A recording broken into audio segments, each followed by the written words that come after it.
everybody can see what's nice about something, but actually what are the unknown bits that the selling agents are never going to tell you about or want to sweep under the carpet or will play down. And that's ultimately our job, is to give them that full clarity. Hi there, I'm Mads Dal and welcome to the Super Prime Property Show, where we discuss the world of super prime real estate by talking with leading designers, architects, developers and agents. This podcast aims to explore the intricacies of the industry, delving into conversations that hopefully inspire, inform and entertain. Before we get started, please could I ask a favour? If you're not already, could you hit the subscribe button and give us a follow? You can find us on Instagram at Super Prime Property Show. We all know that searching for the perfect property can be a bloody nightmare. And what if your budget does afford you a wide range of options? Do you have the time to put in the work? On top of that, you may have specific needs for that property other than just size and location. Plus, you want access to everything that's off market. And you obviously want a great deal.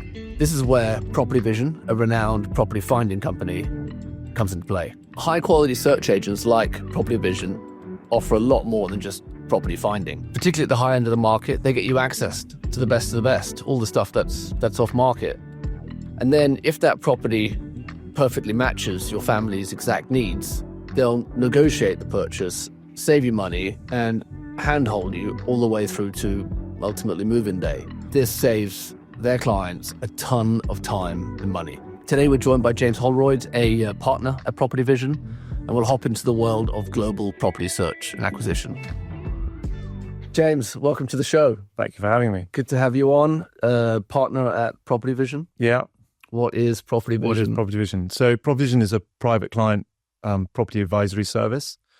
It started in 1983 with the sole aim of acting for buyers, helping buyers navigate and full coverage of the property market, whether it be in London or in the country.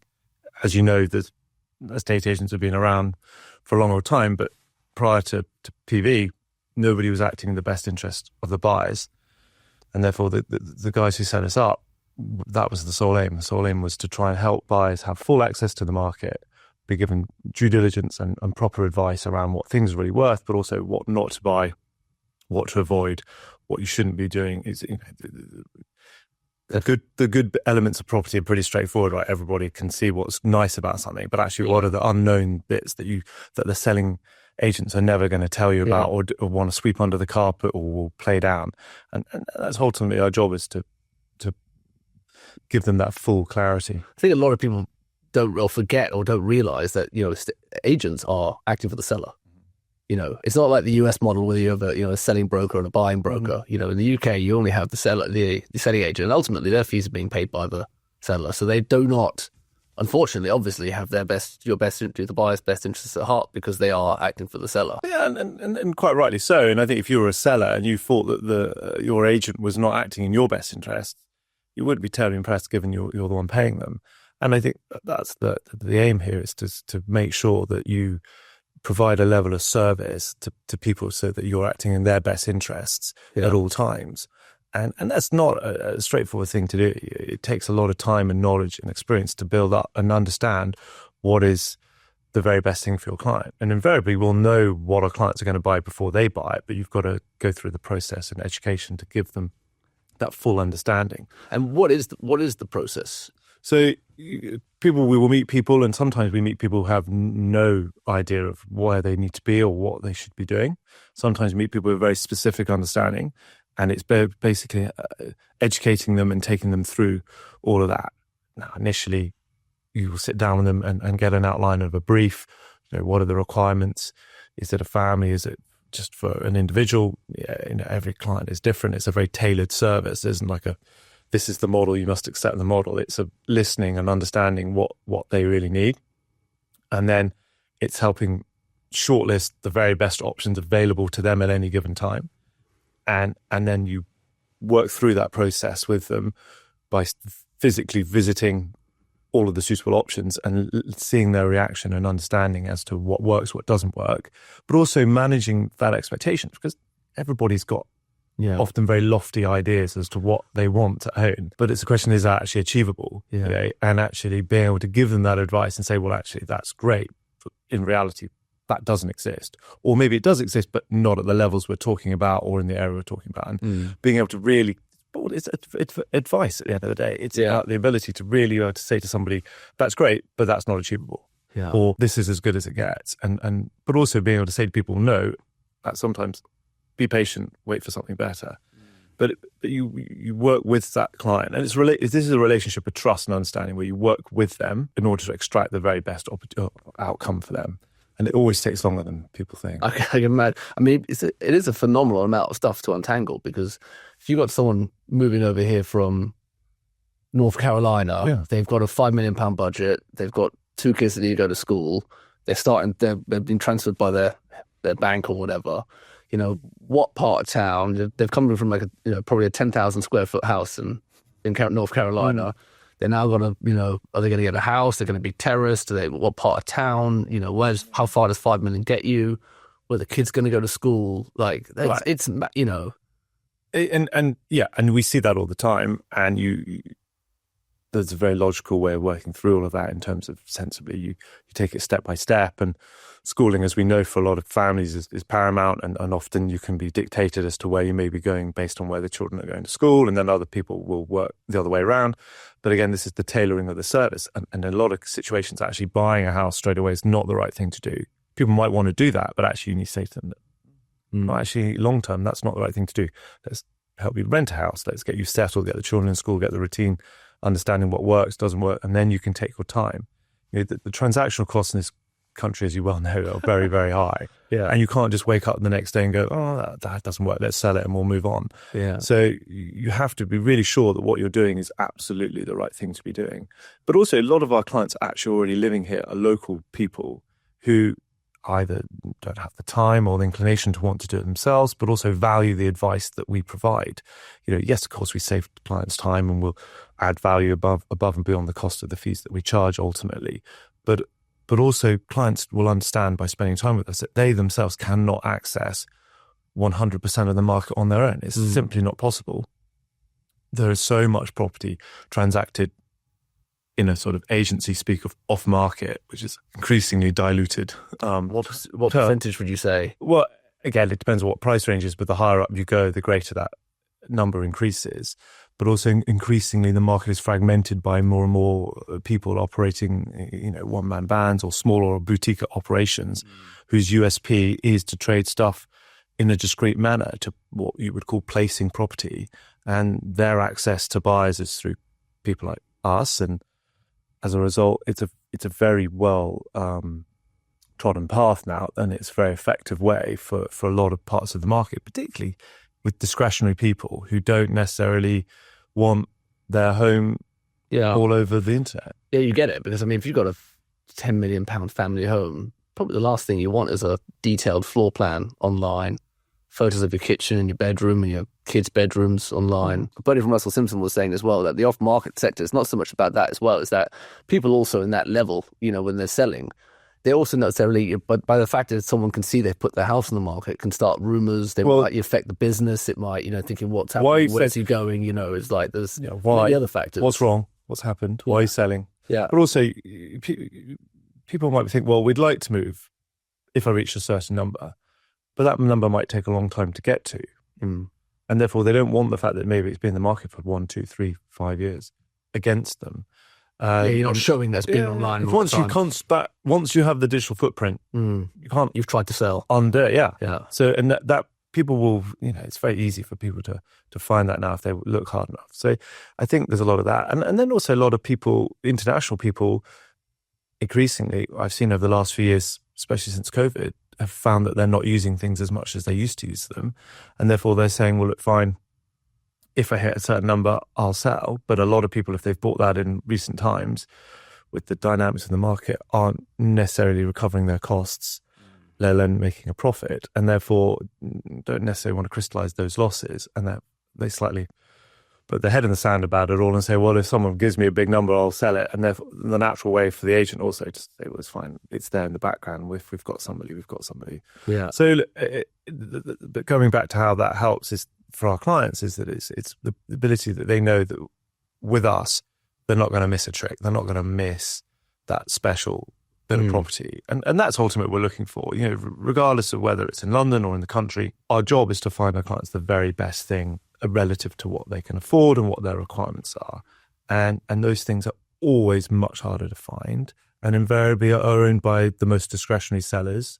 The best bits of real estate around the world tend to be. And as a result, you need to have somebody in your corner, fighting your corner, unearthing every possible opportunity to give them the best result. And you touched on it there, how it's changed as well, because you're talking about this property placing. And I'd never, until we spoke the other day, I never actually heard that term before. And it's because, like you said, so many of the agents from the big guys at Savills and Knight Frank have gone off to become one-man bands. And they then ultimately, with their network of like after 10 or whatever years in the industry, they know different people and they get instructed on these properties off market, no digital footprint. And they will then go to people that they know, are serious and have done the DD on the clients, etc. So pretty much exactly people like you, and it's that database that you've got that really is a key player in getting you the access to these opportunities. So the database we have is nearly as old as the business. As far as I'm aware, there's nobody else with that level of data. Whether it be the team in London, whether it be the team in the country, every single one of us has seen every single special bit of property that has come to the market since PropertyVision started. And you think about that, it's a phenomenal amount of information. So you'll go and see it. So if this is now become available, you'll go and stand in it, and there are, everyone then will keep notes and comments on the good elements, but obviously the bad elements, what are the points to be aware of. So that when you sit down with a client, and sometimes you sit down with a client and you tell them this and they go, well, what do you say about my house? Do be a bit careful. But the point is that it's a hugely powerful understanding. So when you're standing with somebody, you can go, well, this house traded for X, Y, and Z. That house over there traded for this price. This house traded for that. And being able to give that clarity of data to clients is hugely important. But also it's about the ability to service people and give them that attention. And I think a lot of these one-man band boutique agents, there's a real place in the market for them increasingly because people want to feel that they're receiving really high quality of service the whole time. So those guys, I think that trend, that model is only ever going to continue to grow and grow and grow within the prime parts of the country, but also within central London. Do you see the market splitting in a way, a bit more like the US model, to having more seller representatives and more buyer representatives? So it's very interesting. So I've been doing this for 21 years. I've been with PV since 2010. When I joined PV in 2010, there were literally a handful of firms doing, or people doing what we do. Called finding agents, essentially. Yeah, so you could be buying agent, search agent. As I touched on at the beginning, we categorize ourselves as private client property advisors. I don't like the word agent. I think it suggests I'm trying to broker something, and I'm simply not. That's the last of full service. It's a service. Yeah, it's an advisory service that happens to operate in the real estate space. Today, some of these big corporate firms will probably list 400 or 500 so-called agents, buying agents, search agents, relocation, whatever you wish to call it. Now, most of those will be individual operators, but it just shows you how much buy-side advocacy has grown in England and London in the last 20 or so years. And I think the direction travel will only increasingly be that. And I think the idea around having to pay fees for buy-side advice is definitely growing. The question is always, what quality of advice are you going to get? But then that's the same in anything. Yeah, absolutely. Yeah, but unlike, if I was to start and become a property advisor to find, what network would I have, what access would I get? So it's not just really about the quality of the advice. It is also truly about access. Yeah, and that's leveraging relationships. We made it very clear right from the get-go of our business, we don't sell anything. Yeah. You can't have two hats. You can't wake up on a Monday and be a selling agent and then on a Tuesday decide you don't sell property, you don't sell finance, you don't sell design or construction. You advise on all those different aspects. Exactly. So for the sole benefit of the client. We're very clear. We know what we're very good at doing, which is helping people find and buy the very best properties for the lowest possible price. We aren't going to then try to sell your house when you wish to no longer have it, or to be an interior designer, or to be a project manager, or an architect, or tell you how to finance or find staff. Yeah, exactly. Yeah. All of these. But what we do know are the very best people in those fields. So we can help our clients be put in front of exactly the right people to that very specific requirement that particular client has. And you can't be married or welded to any particular set of people, because you have to listen to what the client wants, and you have to then go and cherry pick the very best people in those fields and give the client the option to choose those people. But as a result, by not selling anything, by keeping our powder dry, and by the way, we take no retrocessions for anything. We do not want our clients ever thinking, oh, PropertyVision have introduced me to X, Y, and Z. You mean commissions? Yeah. Referral. In order, because it's commercially benefiting them. I mean, referral commissions is enormous in the property sector because everybody does it. Yeah. And so we do. Well, there's two fundamental reasons why we won't do it. First of all, we cannot have or want our clients to think that was our reasons for introducing whatever third party it may be. But second of all, particularly when it comes to referring business back into the sales side, and for clients who wish to sell, or for clients who maybe have rental portfolios, by not taking fees, we create leverage with those guys. Because if those guys could pay us a fee, they can wash their hands of any obligation they may have with us in the future. But by creating leverage with them, that means we will get the first phone call, be the first in the door. In competitive bidding situation, we will be the preferred party. We may not even have to be the highest bidder. We will get that preferential treatment, and that we can pass that on to the client. So it's always, everything we do is driven to make sure that it gives the very best outcome for the client. Commercially, it may not always be the very best thing for us as a business, but we have 98% of our business is word of mouth referral business. Yeah. Half of that is the old client network, either coming back or referring friends, family, colleagues, whatever it may be. And the other half of that is that intermediary space of anybody who operates in a real estate capacity, and them opening up their clients, their network, and trusting us with their clients. And as we discussed earlier, private client work is an incredibly tough space to work in. It's very, very difficult. It takes a lifetime to build relationships and trust and understanding. The ultra and hard you can lose work. that. Yeah. You can lose it in a second if people think that your interests are superseding theirs. So every day it's about the ability to add value above and beyond what we're charging our clients. And because of the size and breadth of our business, and we are the biggest business and the longest standing business of doing what we do, we can afford to tell our clients to step away from stuff, not to do stuff, because the business has that breadth that it will continue to move forward. And unfortunately, I think not everybody has the luxury of that benefit. Yeah. And you can sleep well at night as well. You've got to be able to sleep at night. You've got to be able to lie straight in your bed. Yeah. You've got to know that what you told your client was the very best thing for them. 100%. And as a result, when you sit down with people and say, this might take 1 or 2 years, and they sort of laugh at you and go, that's a nice idea, but I don't want to take that sort of period of time. Yeah. And you say, okay, well, of course, we're not going to intentionally make it take that time, but we're never going to rush and force you to do something you shouldn't be doing just for our benefit. And they blow smoke up your ass for... No, we got. You want to hear it. Yeah, exactly. But also, you will realise that finding something that really is compelling enough to do something. And if you think also, for a long time now, a decade, there's been a lot of headwinds with the property market in the UK. Stamp duty changes in 2014, again in 2015, Brexit in 2016, the absolute political chaos that has followed that ever since, COVID, more political chaos, interest rates. There's been a lot of reasons for people to kick the can down the road. And the natural discretion of our clients means that for a lot of them, they can do that. And therefore, when you're standing in front of somebody, you need to be able to look them in the eye and say, look, this is the right thing for you to do. But more often than not, it's not. And you need to say to them, no, let's be patient, let's wait. Or you may be looking at the right thing, but the price is so far off that now's not the right moment to try and buy this. Let's be patient. Let's take our time. That is ultimately why you guys have been around for so long. I mean, going back to PropertyVision, it started in 2010. I started in 2010. The business started in 1983. Right, but yeah.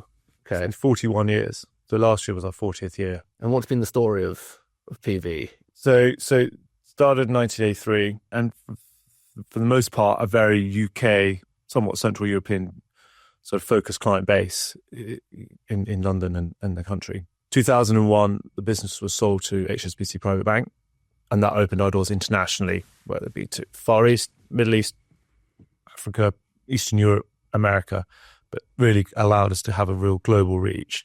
And we started to travel with the bank to these parts of the world, and still today, myself and my colleagues will travel to various regions around the world to meet new clients, maintain relationships with these international clients across the board. Yeah. Because again, it's a relationship business. Yeah, you've got to have FaceTime with your clients. How can you build trust and understanding if you don't invest time with them? But that business, that went well for a while, but property and banks don't make long-term bedfellows. And in 2010, the partners of PropertyVision, myself included, bought the business back from HSBC. And ever since 2012, we have wholly owned the business ourselves, which is a far better direction of travel to have that control and say in how you wish to run your business. So how big is the business? How many? So it's a little over 30 people across London and the country. And the country really is the whole country now. It's not just the southwest. It's not just the hotspots of the Cotswolds and the home counties and and the West Country. It is really from right up into the north of England and then down into the tip of Devon and Cornwall or up into East Anglia. There isn't really a part of the English countryside we don't cover now. What parts are popular up in the north? What area is that? Well, it's that again, COVID has been a driver of this, but places in the northwest, so the fringes of Manchester and Liverpool, Cheshire, all that part of the world, Northumberland, Yorkshire. Right. Increasingly, as you've seen, the need not for people to have to be in an office 5 days a week, and the sense of wanting more space has meant that people have felt that the ability or the need to move further afield. And Devon and Cornwall, that was a market which, up until 5 years ago, we would be in every so often with the odd client who wanted a holiday home, but we now have full-time presence down in that market with people who are living there full-time. Yes, okay, holiday homes will always be in that part of the world as well. But again, the reality is that a lot of our clients, particularly outside of London, will come not really knowing where they want to be.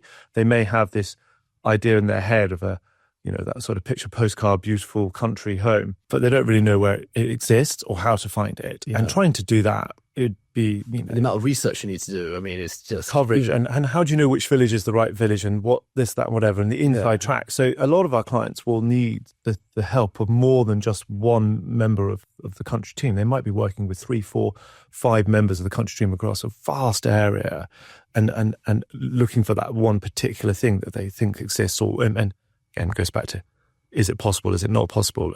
But us educating that client and taking through that process. So again, having that comprehensive service of people who are working together, and none of our team are paid commission. It's really important. Everyone is paid a salary, and ultimately, yes, okay, at the end of the year, depending on the profits of the business, people will be paid additional sums of money. But ultimately, no one in our team is ever in a situation of going, well, I need this client to get on. I found a problem, but I'm going to keep quiet because I need my client to do this because I need to pay my school fees, put food on the table, go on holiday, whatever, and buy a new car. I don't know, whatever it may be. But no, you can't have that. It's got to come back to what's in the best interest of the client.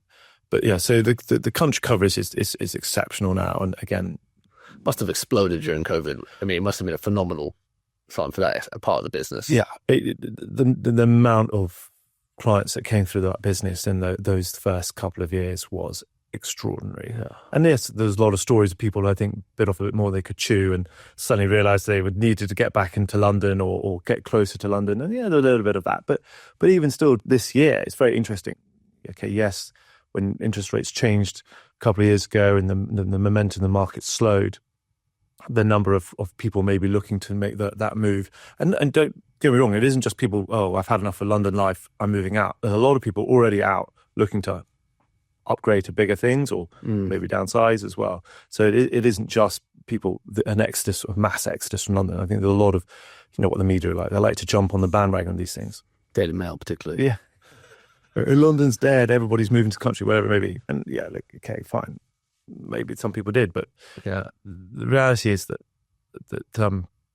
the inquiry levels are getting back up close to where we were a few years ago in terms of the number of people looking to want to in buy. The country now. Yeah, it's very interesting. Well, I think we're getting to a point where we've had so much pent up demand. There's been so much uncertainty politically and economically, and we're coming to a point now where there's going to be a clearer line of sight, a bit more certainty for people. Hopefully, should be, and that people will feel that is a good enough point to say, enough now, time to move forward.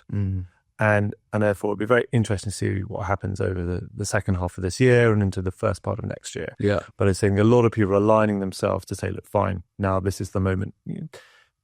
Because eventually, if you don't do something, that moment passes and you'll never do anything. And you do see that. Sure. And what about, you mentioned earlier about the global aspect of it, because buyers more and more now, I mean, they are more global. You know, I saw on LinkedIn the other day, and I just saw an agent friend who works in London. He put on there, I've got a client who's looking to spend 10 million euros for a place in Villefranche-sur-Mer. Anyone got anything? He just I was just thinking, I thought two things. I thought, first, bloody hell. And second, I just thought, that client needs some advice. You don't just go out there and say, by the way, has anyone got a £10 million place down there? They were a Canadian family. It's like, how do you, how do you then even begin to start helping that person, Quite. So this is something that came up a few years ago with us, and we found that increasingly our clients were coming to us saying, look, we've received your service at home in London or in the country. We need your help. We're wanting to buy internationally high value property. It isn't just sort of £500,000 speculative investment in some new build in the Algarve or something. It's serious sums of money in all of the sort of obvious hotspots around the globe. And people were going into these territories thinking that it would be a straightforward thing to do, and finding that it was far from straightforward, and coming to us and saying, look, we need your help. We need that due diligence. We need that clarity of advice. We need that access to the whole market. And it would have been very easy for us to have done like that chap on LinkedIn and gone, yeah, fine, let's go. We can help you, and try and wing it. But the relationships with our clients are so transparent and straightforward that they would soon realize that we can't deliver the same level of service. So we said, look, okay, how do we address this? How do we help our clients and continue to provide that service to them, but make sure they have full access to the market, due diligence, and serious, proper professional advice? So we set about looking and finding and partnering with the very best local people who can provide the same service and standards that our clients are used to and that we as a business provide. And initially we thought that would be quite a straightforward thing to do. Yeah. Lots of high value property in these places, whether it be Paris, south of France, Italy, Greece, the Caribbean, you name it, all the obvious places. And it turns out it's incredibly hard, because actually buy-side advocacy in these areas is still in its infancy. There's a lot of people, a bit like we already touched on, a lot of people saying, oh yeah, I do what you do, but I take my fee from the seller. No, no, you do not do what we do, because if you are taking your fee from the seller, you cannot give that same clarity of advice, but also you aren't obligated to tell the buyer, your client, the same type of information you would do if you were taking a fee, or if they were paying you a fee. So it's very, very clear. And we've met some exceptional people in that space, but they simply won't operate in the same model as us. So it's taken a long time to find these people. And invariably, these people are individual, small boutique operations. A business of our size has taken a long, long time. And, think about this, it's not that straightforward. So unearthing the right type of people for our clients who we feel comfortable put in front of our clients has been challenging, but also hugely rewarding. And now we have this growing network across the globe. And it is not a complete picture. It's constantly growing. We're constantly looking for new areas, new people, the right people the whole time, so that we can feel that our clients know that when they wish to look into these areas, they can know immediately that they're going to get full access to the market, the due diligence piece, and that professional advice. And sometimes clients may be looking in multiple areas with the ability to say, well, yeah, fine, speak to our guy in Tuscany, and speak to our guy in the south of France, and speak to our guy in Mallorca or Marbella.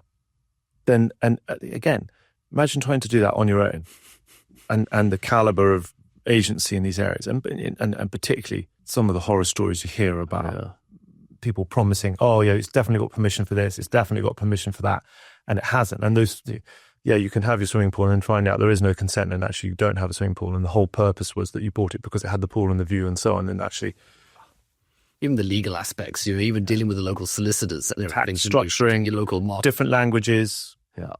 So you cover all of Europe. Yeah. So I mean, currently Paris, south of France, Switzerland, predominantly in terms of Geneva, but also the Alps. And the Alps is a particularly interesting part. There seems to be a lot of business being referred into those guys at the moment. then working down through into Marbella, Algarve, Menorca, the Balearics, Berlin, Greece, Mauritius. Scotland also falls into our international banner, which is, I know, not technically international, but but it is in that space. And then also the Caribbean. Yeah. And soon, hopefully, for Miami, we're very close with somebody there. But as I say, we're constantly trying to meet people in a variety of different places. I wouldn't be surprised if the sorts of places like Morocco come soon. Middle East is something we're very closely focusing around Riyadh and then also Dubai. The Dubai market, I don't know how much you may know or not know about the Dubai market. It's the Wild West. Yeah. It really is. It's not a sophisticated marketplace, and we're trying to provide a sophisticated service, and that's challenging in an unsophisticated environment. So it is at the moment the sense that we can't deliver what we want there, even though actually there is a role to be played.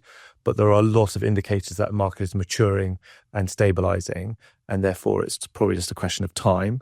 But also, it's also the right person, and yet we don't have that person. So, timing is everything in life, and if we can find the right person, then maybe we'll have coverage on the ground there sooner than we think. But I think, you can't ignore that part of the world at the moment, whether it be Riyadh or Dubai. There's so much momentum and energy coming from there, and increasingly in terms of an expat lifestyle from the UK especially, there's the direction of travel to the UAE is huge, and it will continue to be so for, I think, some time to come. Yeah. We could do a whole different show on that market. Yeah. I mean, 100%. Let's go. So coming back closer to home. So what the profile of your typical client, has that changed since 2010? No, it still remains predominantly families living here, husband and wife working full-time, children in school, needing family housing. That's the typical client. Yeah. Wealthy people, but poor on time and needing advice. The international market has always been strong with certain parts of the world. Yes, the Middle East has always had an affinity with London, as has Far East, and that hasn't really shifted. Certainly in the last 5-6 years, there's been a lot more North American money coming into the UK and actually throughout all of Europe. It seems to come to London first and filter itself down through Europe from here. But that's been very beneficial for us, because the standard American client will understand the business model that we have, as you touched on earlier. I'd like to believe what we do is not the same. I still think the level of due diligence and advice we provide is at a higher level than probably what most of them are used to receiving in the US. But ultimately, the concept of paying for buy-side representation is not a new concept to them. It's something that it's a well-trodden path. So that client base has really grown for us in the last little while. The US clients. Yeah. And that's great. But right now, interest in the UK comes from all around the world. And there are a lot of reasons, and there's a lot of media around doom and gloom about what's so wrong about this country and why people don't want to live here, and the supposed mass exodus of the non-doms side of things. But nonetheless, there is still a unique offering here. And this, of course, there's things that we could do that would make it even more attractive and that we'd all like, because we'd all benefit from it. But ultimately, the key fundamentals are there. And our clients now come from, literally pick a place, we'll have had a client from there. Yeah, they're younger as well. Yeah, that's very interesting. And also the different areas of London. When I started in 2010, a lot of our clients' children and the younger lot that we would look after wanted the traditional areas of Notting Hill, Chelsea, Parsons Green. Not today. North, east. Mum and dad might have a nice big house in Kensington, Chelsea, but son, daughter wants to live in Dalston, Hackney, Shoreditch, Islington, London Fields. And actually, there's some fantastic property in that part of the world with great access into the city and that real good quality housing stock. And as a result, it's a growing market. And we have a team of people now which are full-time dedicated, focused in that area, which we didn't have 8-10 years ago because the demand wasn't there. So that's probably one of the more interesting shifts in terms of trends that we've seen over the last little while. And, I suspect that trend will continue because there's plenty of chimney pots there, and as a result, there'll always be a demand to a certain extent. It's like your favorite question. People always ask you, "What's the new hotspot? What's the new part of town?" What's your response to that? So you've got to be very careful because, as you've seen, a lot of regeneration in across London over the years, whether it be Nine Elms, Battersea, White City, and Shepherd's Bush, or Lily Square, Earls Court area. It's a lot. There's a lot over time. How do you separate the wheat from the? It's very tough. You have to again stand in these places. You have to understand the difference between one and the other. And on paper, they all look very compelling. And I think a lot of people think that new developments, which if you think back 15, 20 years ago, London didn't really do new developments. It was the last 10, 12, 15 years. And the funny thing is back then as well, so people didn't, not Londoners, but the people living in England didn't like new builds. No. Everyone wanted something Victorian. It was always impossible to do that, whereas that has completely shifted. And I think everybody thinks they're all created equal. They're not. They're really not. And two towers next to each other in Nine Elms can be polarizingly different. Yeah. And actually, what we've spent a lot of time working hard to obtain the data on and the knowledge on over this period of time has been to really differentiate between the good and the bad and what is that and why. And again, clients come to us thinking, as I say, they're all created equal. They're the same. What can possibly be wrong? They're brand new. Yeah. What could possibly be wrong? Yeah. But actually what you find that is invariably the caliber of the build is not good enough.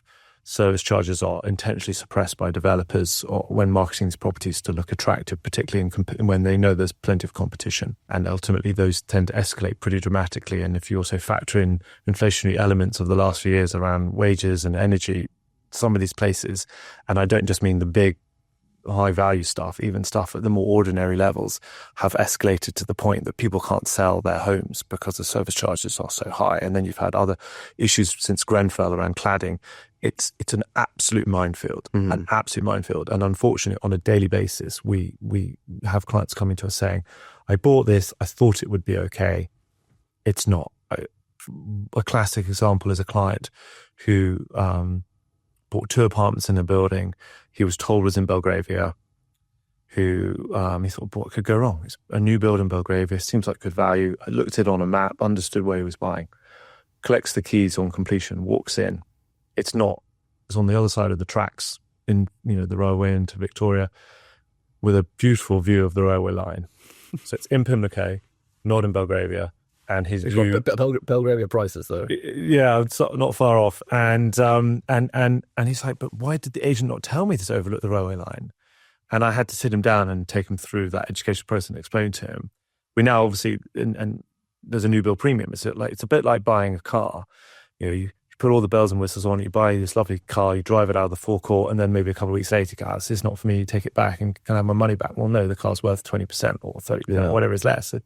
It's the same in the new build market. You pay this premium for something that's brand new, and then for a significant period of time, you're actually underwater on that. And there are only a handful of the very best schemes in London that have stood the test of time where actually values have grown over time. But mostly a handful. Literally a handful. Yeah. And there are very, very specific reasons as to why they've been successful. But this very mass commoditized product that we see in these areas now, the demand is on the floor. And since high interest rates, if you think back, like low debt, easy speculative investment, sold around the world on the promise that the London property market is always in an upward trajectory. Mm-hmm. What could go wrong? It's a safe haven. If everything will be fine. Buy this, you'll make money. And also in other parts of the world, that's what they've done because those markets have been on a steep upward curve and people have made money very quickly. So, that's great. It's the same idea in London. Let's do that. Yeah. No.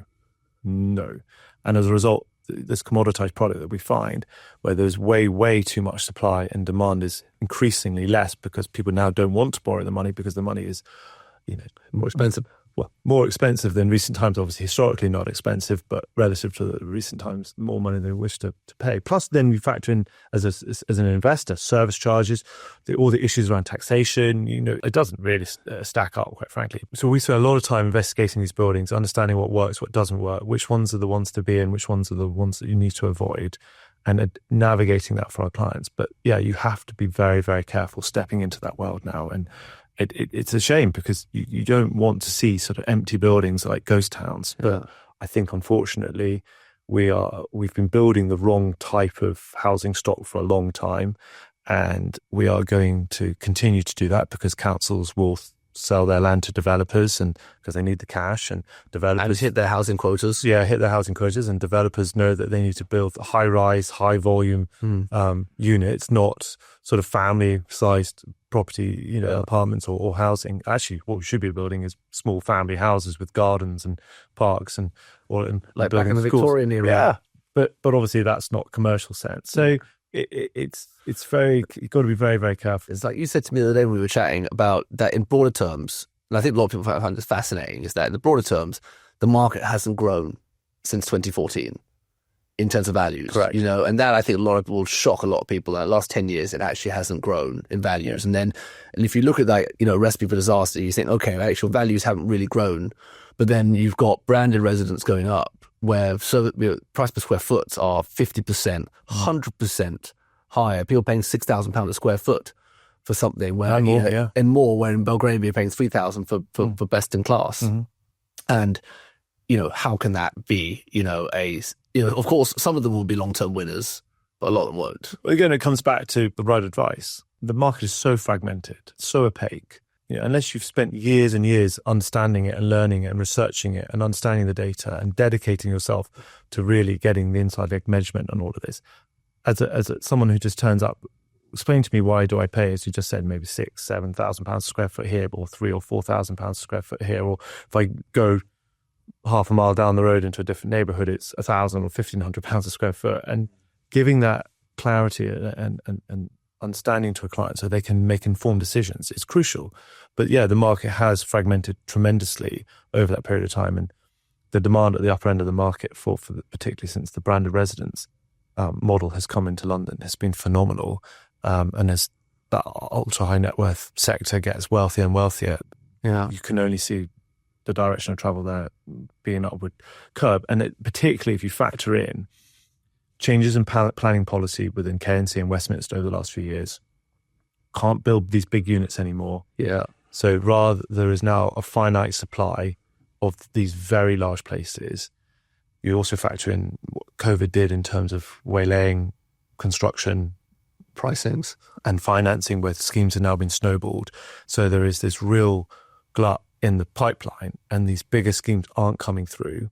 And also some of these exceptional developers who've built some fantastic schemes are no longer able to continue to deliver that product in the market and are having to look at other things. I was speaking to one not long ago, and his belief was that the demand will simply force a change in policy. And maybe that's true, but that isn't going to suddenly give you supply tomorrow. That could be 10 years away before we could see the upside of that. So the reality is that level of the market is going to remain very, very low in supply. Yeah. And as a result, simple economics of supply and demand constraints will mean that prices will hold firm on that stuff. But in other areas where property is more repeatable, where there is always a bit more choice, values will remain flat because transactional costs are high. And for too long now, there's been headwinds. For some people, hearing the London market has been flat for a decade or so might sound a bit down and depressing. But equally, it's a sign of some serious resilience when you think about the elements that we faced over that period of time. Yeah. And going forward, there will be a bit more clarity, but we're not exactly out of the woods. It's not all rosy, and we're going to be, huge upward curve in the economy. We know there's still challenges that lie ahead. So I think treading carefully going forward is going to be crucial, and making sure you have the right advice every step of the way will pay you dividends at the end of the day. I think that a lot of people don't realize how hard it is to invest correctly or smartly in property. If we look at an example, we're doing on one of the Eaton streets around Belgravia, one of the best streets, right? And then, you think about they got to this person, they bought the flat, that took best part of a year. Then they had to go through planning and listed building consent. That took best part of a year. Then they had to get grower approval. Then in that meantime, construction prices went up 60%. Then they finally get started. Then there's party wall issues.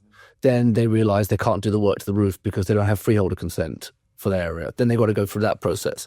Talking about 3-4 years of trying to do this. And in the meantime, for Capital Estates, we did the flat next door back in 2016. And in 2016, it was valued at 5.2. And now, being very well maintained, it had £1 million refurb, it was beautifully designed, it's actually worth 4.5 8 years later. And, you think about the reality of that, not to mention what you paid in stamp, the interest rate charges that you've been having if you owned it personally and you were renting it out. Is that, but in the meantime, the rents have doubled. So it is an absolute minefield. It's not straightforward at all. It's not straightforward at all. And actually, you touched on a very interesting point there. And talking about trends, 3, 4, 5 years ago, let's say 5 years ago, a lot of our clients would be very happy to do that sort of project. Why? I don't want to pay a premium for someone else's finish. I want to build my home, my style, have it my way. But something happened during COVID times, and the bandwidth for people to be able to do this now has completely shifted. And that demand for the turnkey product is as great as we've ever seen it. And very few clients now have the inclination to want to take on those sorts of projects. Some of those clients have maybe been through that process that you just described and gone never again. And okay, international clients understandably don't feel that that's something they can take on because they're too remote and risky, and also just don't really understand the complexities because at home, Like building something in the Middle dealing East with someone like doesn't take Grosvenor or Cadogan or Howard Walden, whoever it may be, and listed building and the vagaries of listed building consent. I mean, I was talking to a client the other day trying to explain to them, just because your neighbour got listed building consent for this and you're now applying for it doesn't guarantee you anything. And trying to explain that to someone who isn't got that same knowledge of understanding of how the system works and so on, it's very hard for people to get their head around. So people go, well, fine, I'll just buy the brand new product. But if you're that person creating that product, you go, well, look what I've just been through to get it. And look how much my costs have gone up. And, it used to be not that many years ago, a high quality finish would be £500, £600, £700, £800 a foot. You're now £1,000, £1,500 a square foot. And people don't believe you when you tell them that. But, you well know, like, to deliver the expectations of what these people want, that's where you've got to be. Yeah. So it's a very interesting moment in the market because those costs aren't changing. I don't see the demand there changing. So it's going to be a constant squeeze the whole time. And again, the market will fragment and there'll be this clear differential between the best in class and everything else. So a large part of your service obviously is not hand-holding, but giving your clients access or the best recommendations to taking the project further, for the dream project they want to deliver. But again, every single element of that journey has been made so much harder. Planning is harder and it's slower. Listed building consent is far trickier than it's ever been. But the landed estates, like you mentioned, Grosvenor and Cadogan, they are making it harder and harder and harder to do anything, absolutely anything. I mean, doing a basement now on those estates, it is, a 12 months approval process. So I get the attraction for the new build, just because you're kids and you want to move in, and waiting 2 to 3 years for a project. Security, service, air conditioning, convenience. Well, no idea if you're going to get permission for air conditioning when you buy that flat. Well, quite. To start with, so it's quite. And I think this is the thing. Increasingly, the world, and the further up you go through the price ranges, that immediate need for convenience is so great in those people's lives, and they have it everywhere they go because most of these people have multiple homes around the world. So in most parts of the world, it is pretty straightforward to do stuff. I was fortunate enough to be at the opening of the Peninsula Hotel earlier this week. And by all accounts, this peninsula has been the hardest one they've ever had to open. It's Grosvenor land, it's Grosvenor the freehold. Quite rightly, Grosvenor have made it difficult for them. It's their land. They're protecting themselves as much as the demand for that type of hotel in London is incredibly high. And actually London needs to have increasingly high service levels of hotels, because if you look around the rest of the world, it's incredibly strong, particularly in places like the Middle East. The level of service is 5-star, 7-star, and we've got to be competitive in that space. But quite rightly, Grosvenor made it difficult. It's their land. They want to protect their land. They have, as you well know, a very long-term view on this. So there's two sides to all of this. You can't just, as the freeholders, allow it to be straightforward just so that things can be quicker, because you've got to protect the longer term interests of the estate. But increasingly people have got less patience to do this, and therefore just go, well, fine, we'll do something else. If I can't get this now, I'll go and do this other thing. But if you rush that other thing, it's very likely you'll make a mistake. And then trying to reverse out of that mistake can be very costly and painful. So again, it comes to... You keep reading about in the papers this, millionaire exodus in the UK, and it's not just Daily Mail. It was in the Times this morning about, they were just saying millionaires voting with their feet and leaving. And you told me a story about in Dubai how, if you're at a cafe, you're going to reserve a table, you'll pop your mobile down there and walk off, and... So there's a lot of attractions to that. That's unheard of here. Yeah, of course, but you can't judge. Is crime a factor? So good question. Increasingly, whether we're traveling to the Middle East or the Far East, to these other parts of the world, clients will say, well, how safe is London? We hear this, we read this. And okay, the problem is a lot of it's in the papers, on the news, and you have to take things with a pinch of salt. But also you can't judge by, yes, of course, somewhere like Dubai or Riyadh or other parts of the Middle East, incredibly safe. You can't judge London by those standards. You judge them by other European city standards. And I think as someone who's lived and worked in London for over 20 years, I don't feel unsafe. But equally, I'm not an international person with a coming here 250k watch. Well, correct. So not today, at least. Anyway, but so you have to be understanding, sympathetic to that point of view. And it is concerning to hear that, but I think that the reality is that it's got to be much better than South France, Paris. Exactly. But yeah, people are leaving, and there are factors for why people are leaving, and it pains you to hear that people feel that they're done with it and fed up with it, and it's no longer what it used to be or whatever it may be. But equally, you hear of plenty of people who love being here for the reasons that we love being here: the freedom, the security, the ability to walk around, the restaurants, the services, the lifestyle is incredibly good. So the grass is always greener, right? But it very rarely materializes to be the case. And there will always be people who want to leave because of tax being the motivating factor. But a lot of people go, yeah, of course I'd move, but I've got 3-4 children in school. I'm not going to just tear them out and put them somewhere else because I can't replicate the same lifestyle elsewhere. Even if I've got to pay that. Yeah, even if I've got to pay and the taxation and all these things. So there's so many emotive elements that people, of course, forget. And I think that's what's really interesting. When you speak to people and they come from particularly maybe a finance background and they look at the London in a more an investment hat, they fail to put or factor in the emotive elements that drive people to do what they do.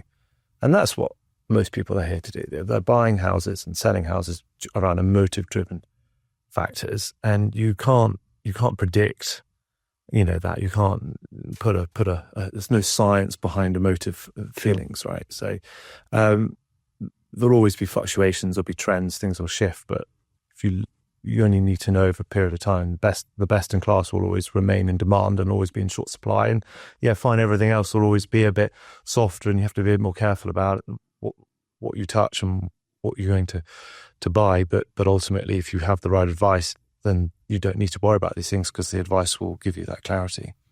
I think by the time this episode comes out, we'll probably have a new government. What's next? I mean, you talking about back in in the 2014, 2015. I mean, the Blair years were, for me, the best time in property that I've experienced. You know, and it's like what we've been through since then. Correct. What does the future hold, James? Tell me. So it's funny that because clients ask me that question, I'm like, no. I'm the one who should be asking you that question. I'm not sure why you think I'm the person who's got the answer to that.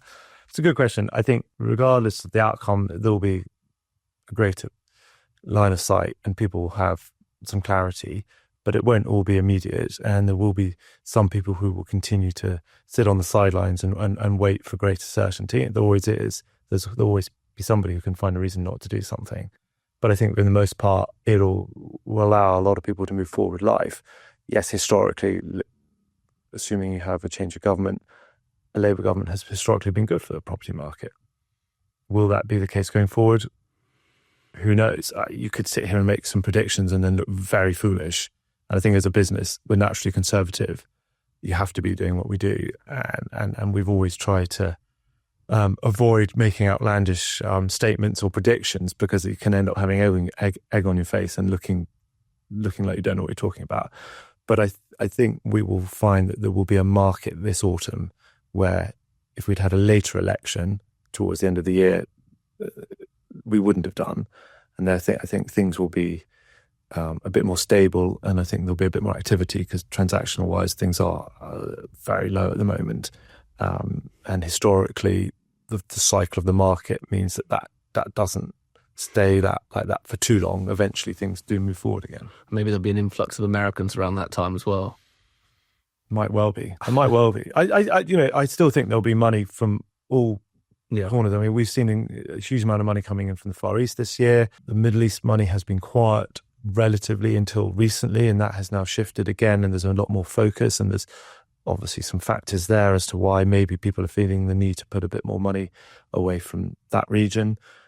There's always going to be something going on. And as you know, it's not just the UK and the US that are having elections this year. There's been others elections around the globe already, and there continues to be others. And there will be people needing to recalibrate what they're doing. And look for a safe haven. And London has always done that very well with the school system and the legal system. Yeah. Yeah, man. James, mate, thank you very much. My pleasure. Thank you. Off to play golf? Perhaps. Thanks for listening to the Super Prime Property Show. Don't forget to hit the subscribe button to be notified of future podcasts.